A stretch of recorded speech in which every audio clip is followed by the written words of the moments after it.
afternoon, everybody. This is your boy D Max. So let's talk. All right. We're going to talk about Deshaun Watson. I had this show for 8 p.m. tonight, but I had to come on and really talk about this now because the more that I've been researching this thing and the more that I've been pulling out information, man, it's been kind of ticking me off because I'm seeing a pattern, and this pattern has really got me bothered because on one hand, I don't want to sit here and say that Deshaun Watson didn't do any of these things, but at the same time, I just can't get it out of my mind how similar this is to a whole lot of other situations to where the Me Too movement has been weaponized and used against men. For instance, you take Russell Simmons. We saw Oprah go on her tear. Now, no, let me go back a little bit because when the first thing went down, and Harvey Weinstein actually got outed by I forgot the actress's name, but it was some pretty highly noted actresses who outed Harvey Weinstein, so it couldn't be ignored, and it was done on a public stage. And then the term Me Too came after that. And it seems like from that point forward, this Me Too movement has been weaponized and used against men on so many different incidents that I just can't get it out of my mind whenever I talk about Deshaun Watson. And a lot of people will say, well, believe the women. No, I'm not gonna always believe the women because not every woman is a woman of integrity or a woman with a good image. So no, I'm not going to believe every woman. Let's go ahead and get that straight now. But I am going to say that I won't put anything past these guys. I'm not going to say they did. I'm not going to say they didn't. All I'm saying is that this Me Too movement has been weaponized against men. And what I've been seeing through all of my studies as far as Deshaun Watson goes, it's just fishy to me. And I can't say that this man did these things because these ladies are so um, all right, first let me talk about this one. So first, this lady said she did an interview recently, and she said that he asked her for a massage, but she said she was trained in massages, but she didn't offer that service. But he just showed up anyway, and she gave him a massage.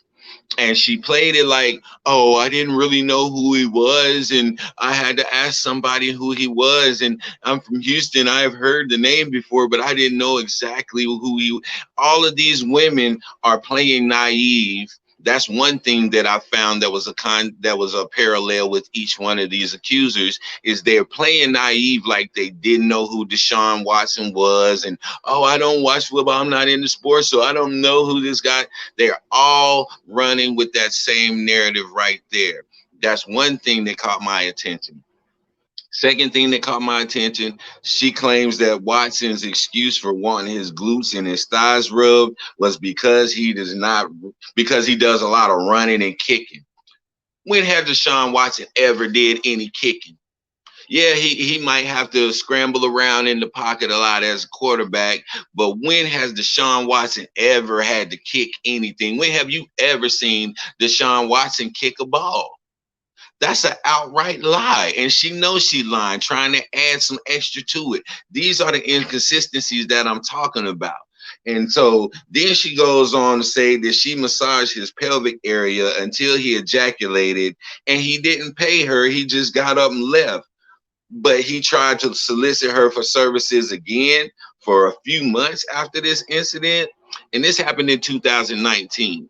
So you mean to tell me that this man came in, took your time to do something, a service that you don't even offer. He didn't pay. He ejaculated while you were doing it. He didn't pay you and he left and you still entertained his calls and you still didn't say anything or make any complaints. Come on. Who you think you're talking to? Boo Boo the fool? Y'all can believe this crap if you want to, but I'm going to be the man that stands up and speak out against this because the Me Too movement is being weaponized against men at every turn, and we need to do something about it before you fall victim. And so This other young lady, she came along the same lines, and this is what I'm talking about when I say that they have these specific talking points that each one of them say. I know when a person's been coached to say something. And these ladies have been coached to say stuff, and there's specific points that they want to drive home about Deshaun Watson, and they're going to make sure that those things get repeated overly throughout their interviews and their testimony so that people can get this image in their mind of Deshaun Watson being this certain thing. And these specific talking points that they're saying are too much exact. You know, it'll be one thing if they said it and they said it kind of paraphrasing or it sounded similar. No, they're saying the exact talking point as the last one. These women have been coached by whoever, and it's very ironic that all of this took place when Deshaun Watson revealed that he wanted to leave Houston. He no longer wanted to be a Houston Texan, and all of a sudden, now we're climbing to 20 something women. We'll probably hit 50 before it's over with. Same thing with Governor Cuomo. They wanted to get rid of Cuomo. What's the best way to get rid of somebody now? All of these accusations are coming out about sexual assault and sexual harassment. This is the wave now. They've jumped on this Me Too wave and they're using it to cancel people. I want y'all to understand what's taking place, because I'm not going to sit back and continue to let this happen and let these women come out here and destroy the lives of people just because they want a couple dollars and just because somebody else has a vendetta or an agenda against this person. No, we're not going to allow this to happen, because if we continue as men to sit back and don't say nothing and allow this to keep going forth, where are we going to be in the long run? We're going to be some passive slaves to the Me Too movement. We're not going to be able to say or do anything. You see how they attack masculinity. Oh, toxic masculinity. What about the toxic femininity? Yeah, that's a thing too. If there's toxic masculinity, then the opposite side of that will be what? Toxic femininity. So yeah, both of them are a thing, but we don't put any emphasis on the toxic femininity. It's just the toxic masculinity that has to go. And everything about being masculine and being a man is attacked right now. Now, I will say again, I'm not saying that these men didn't do these things. I'm not saying that they did do these things, because I wasn't there. But what I am saying is that I see the pattern. I see these talking points that these women have been coached to say concerning Deshaun Watson. And I don't blame Deshaun Watson for acting out the way that he's acting out right now, because in the camp, they can't get him to play quarterback, and he refuses to play. And I wouldn't play for anybody who put this type of scrutiny on me too.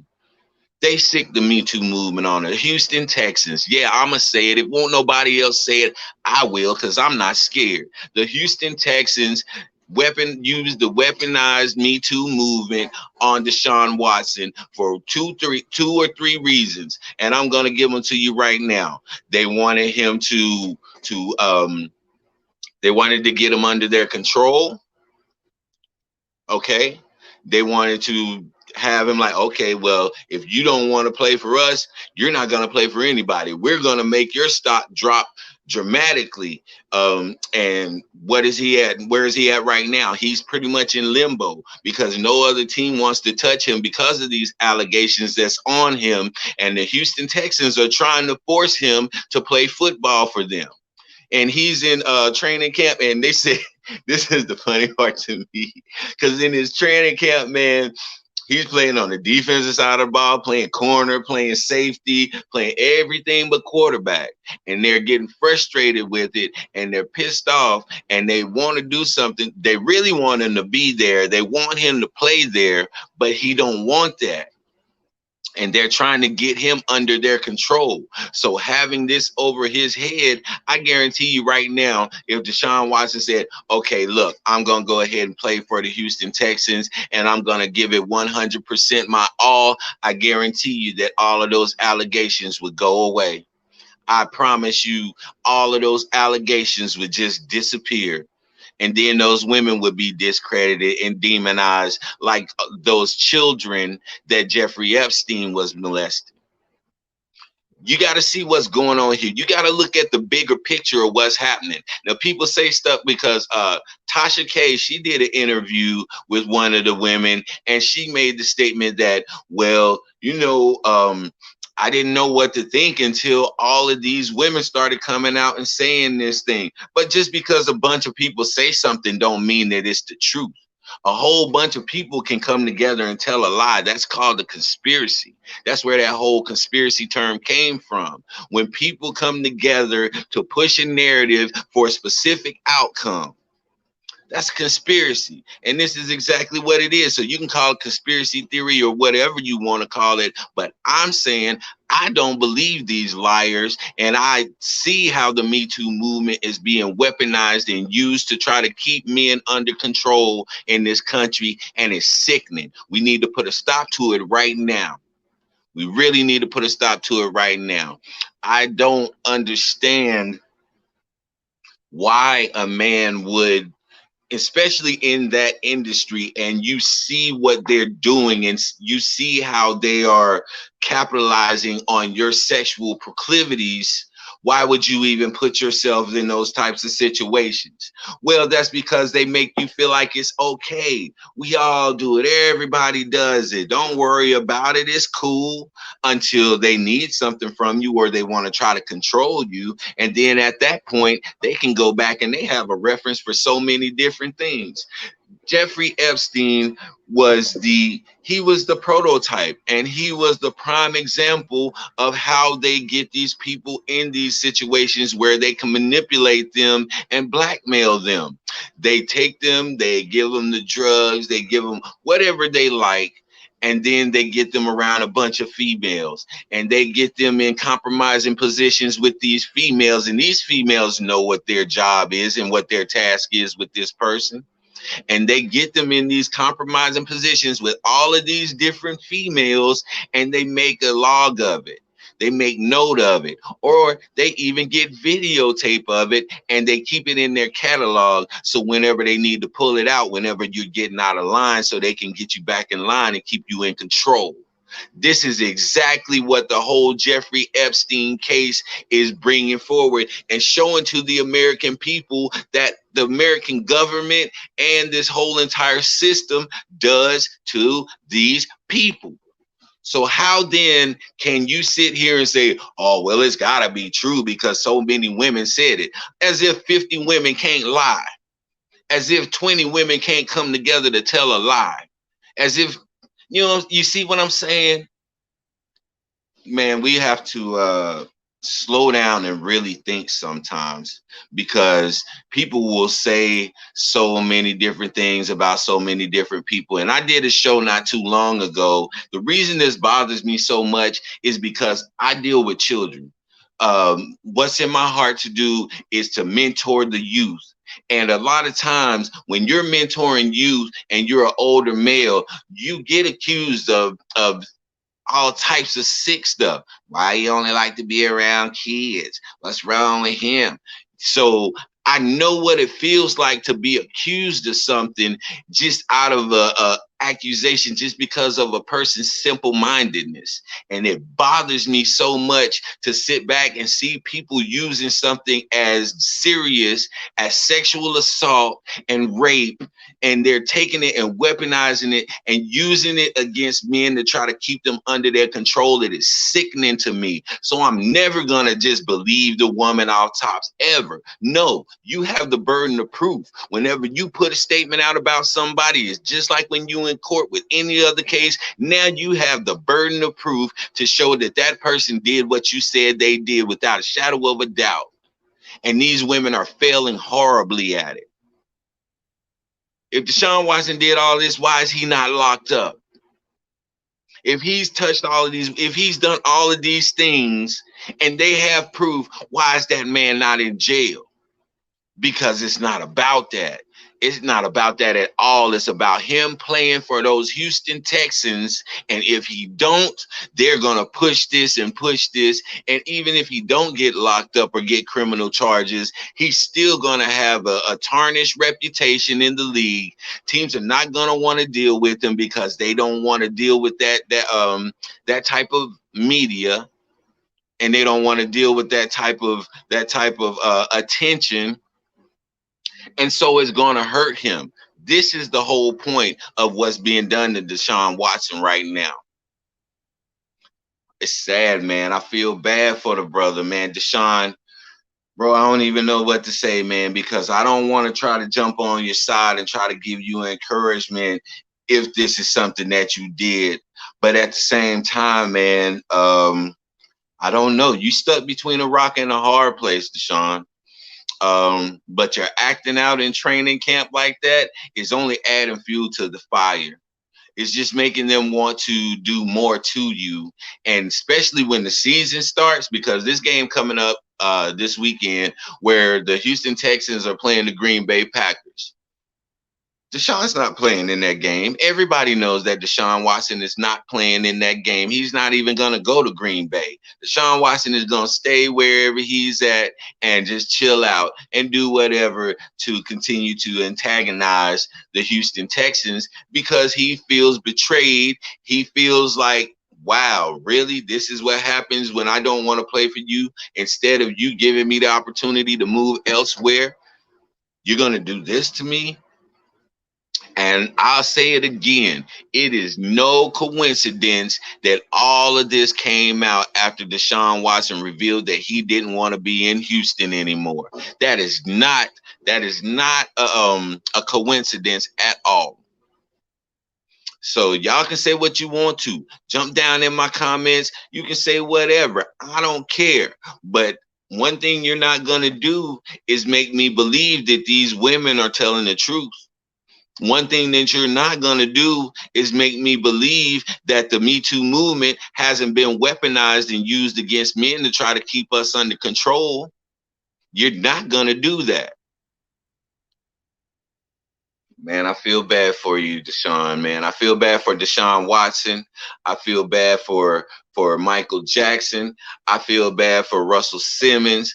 I feel bad for all of these Governor Cuomo. I feel bad for these dudes for the simple fact that I see what's going on, man. It's a pattern and it happens so often. And how incompetent do you have to be to not see this? Because I'm not the sharpest knife in the drawer, but I can recognize when something is not right. I can recognize when a person is doing something that they've been coached to do, because we've coached our kids to say certain things. So you know that when my kid says what I coached them to say, all of my kids, they're going to speak that same talking point. They're going to use specific key words that are going to match up perfectly because of the way that they were taught to say whatever.